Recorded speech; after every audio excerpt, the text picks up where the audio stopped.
सत्संग जब ही करना है या कोई अन्य साधन भी है? हाँ, उसमें अन्य उसकी उत्साह वर्धन के लिए सबसे प्रधान साधन है सत्संग। साधन को हरि भजन है, कह सत्संग सहाय। जैसे हमें किसी मार्ग में चलना होता है तो पहले मार्ग बताने वाला हमें चाहिए, जहां हमें चलना है हमें उसकी जानकारी के साथ हमें उत्साह वर्धन करने वाला चाहिए, फिर हमें चलने के लिए सामर्थ्य चाहिए।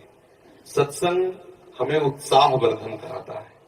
सत्संग हमें भगवान के अद्भुत अद्भुत करुणा में लीला चरित्रों का ज्ञान कराता है। साधु समागम से हमारे हृदय में भगवान नाम रूपी धन के प्रति महत्व बुद्धि होती है। पहला सबसे सावधानी की आवश्यकता है कि कुसंग त्याग करके सत्संग करें। दूसरी सावधानी की आवश्यकता है भोजन।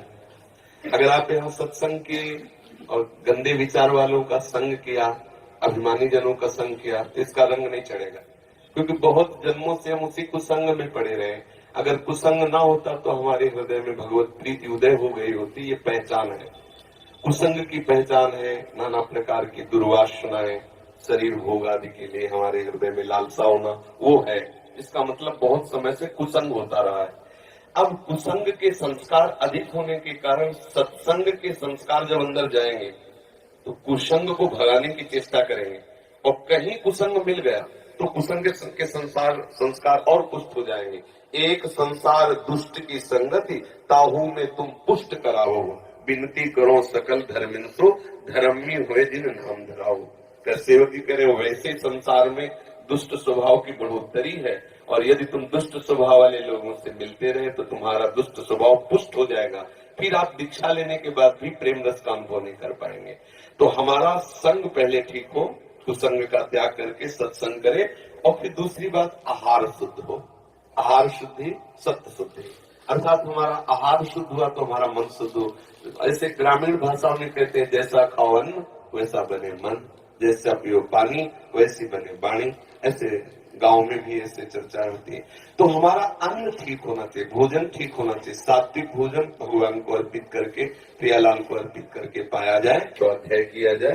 भगवान शंकराचार्य जी ने साधन पंचक का दान किया है, उसमें से आगे आगे के 5 शब्द हम बताते हैं। पहला है वेदो नित्य मधीयताम, दूसरा संगा सत्सु निधीयताम, तीसरा है महावाक्यार्थस्य विचारिताम, चौथा है क्षुद्र व्याधि चिकित्सताम, पांचवा एकांते सुखमाश्रिताम, अथातो ब्रह्म जिज्ञासा। पहले का तात्पर्य है कि जो भगवत प्राप्ति करना चाहता है उसे शास्त्रों का स्वाध्याय अनिवार्य। यदि पढ़ा लिखा नहीं है, जहाँ शास्त्रों का गान होता है वहाँ सुनना चाहिए। श्रवण से भी पठन का लाभ प्राप्त हो जाता है। श्रवण और पठन का एक ही फल है।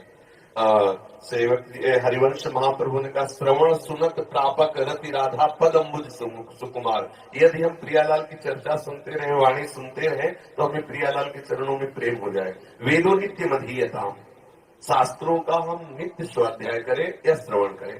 संगा सत्सु विधीयताम, हम संग करें तो महापुरुषों का संग करें, जिनके संग से हमारे अंदर के विकार मिट जाएं, जिनके संग से प्रभु प्यारे लगने लगे, जिनके संग से हमें संसार के भोग के प्रति हे बुद्धि हो जाए, ऐसे संतों का हम संग करें।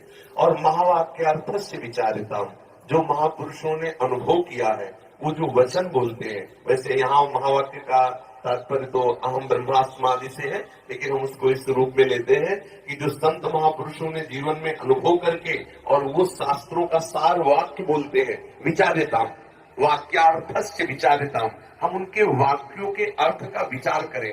जो संत जब कहते हैं उस विचार में डूबे, उसे आचरण में उतारे। फिर बात कही, क्षुद्र व्याधि चिकित्सताम, क्षुधा रूपी व्याधि की चिकित्सा करें। देखो कैसी बात कही, चिकित्सा औषधि रूप में होती है। भिक्षान्नम औषधम, यदि वैरागी है तो भिक्षा का अन्न, और गृहस्थी है तो सदधर्म से कमाए हुए धन के द्वारा भगवद अर्पित करके अतिथि साधु सेवा करके फिर अपने उदर का पोषण करें। एकांत सुखमास्यताम, अपनी दिनचर्या में कुछ ऐसा समय होना चाहिए एकांत में बैठ करके हम अपने आराध्य देव का बिल्कुल व्यवस्थित चित्त होकर के चिंतन करें। व्यग्र चित्त होकर नहीं, शांत चित्त होकर प्रभु का चिंतन, ऐसी दिनचर्या होनी चाहिए। अगर ऐसी दिनचर्या है तो नाम में रुचि हो जाएगी। खान पान ठीक हो, संग ठीक हो, विचार ठीक हो, आचरण ठीक हो, तो रोज नाम में उत्साह बढ़ता चला जाएगा। अब एक मटकी में चाहे जितना पानी भरो, थोड़ा सा छींट कर दो तो भरेगी नहीं, खाली होती चली जाएगी। ऐसे ही अगर थोड़ी सी गंदे आचरण, थोड़ा सा असाधन, तो हम नाम जप करते हैं, वो भरता नहीं है नाम का भाव, वो धीरे धीरे निकलता रहता है। बहुत समय व्यतीत हो जाता है, फिर हमें अश्रद्धा होने लगती है कि यार नाम जपने से कुछ लाभ तो मिला नहीं, अभी वही विकार बने हैं, अभी वही वासना है। सुनते थे नाम में आनंद मिलता है, लेकिन आनंद तो मिला नहीं। नाम आनंद में है, पर उसके साथ जो हमें परहेज करना है वो हम कर जाए तो बहुत जल्दी लाभ प्राप्त हो जाएगा। धीरे धीरे धीरे धीरे नाम का प्रभाव ऐसा चढ़ेगा कि उसे नीम की पत्ती खाई जाती है। पहचान करने के लिए जहर चढ़ गया कि नहीं, पूछा जाता है कैसा लगा, उसने कहा कड़वी, तो बोले सांप जहरीला नहीं था क्योंकि जहर नहीं चढ़ा। और अगर उसने बोला कि नीम की पत्ती मीठी, तो बोले बस सांप का जहर चढ़ गया। संसार कैसा, दुख खा ले हम, बोले नहीं मुझे सुखी दे, सुखमय लग रहा, बोले जहर चढ़ गया। ये काल रूपी सर्प का जहर चढ़ गया, क्योंकि विषय मुझे जो दुख देने वाले वो सुखमय लग रहे हैं। अब झाड़ने फूकने वाले अपना मंत्र शुरू कर देते हैं। संत महात्मा है झाड़ने फूकने वाले, उपदेश दे के मंत्र दे करके उसके विष को उतारते हैं, और जब तक वो विष नहीं उतरता तब तक उसे नीम मीठी लगती है। जब तक तुम्हें संसार के भोग अच्छे लग रहे हैं तो समझ लो अभी जहर उतर नहीं रहा है। बराबर मंत्र जाप करते रहो, बराबर सत्संग करते रहो, और जहां जहर उतरा तो राधा नाम सुधार समझी तुम जिह्वास्त में पियो। आंखों से आंसू आएंगे, जिह्वा से नाम निकलेगा, रोम रोम खड़ा हो जाएगा। ऐसा नाम महासुखमय है, पर हम अभ्यास करते रहे। जिन संतों को स्वाद मिला नाच नाच करके जगत को पावन कर दिया, हरि यश गा करके, इसलिए नाम जाप को चाहिए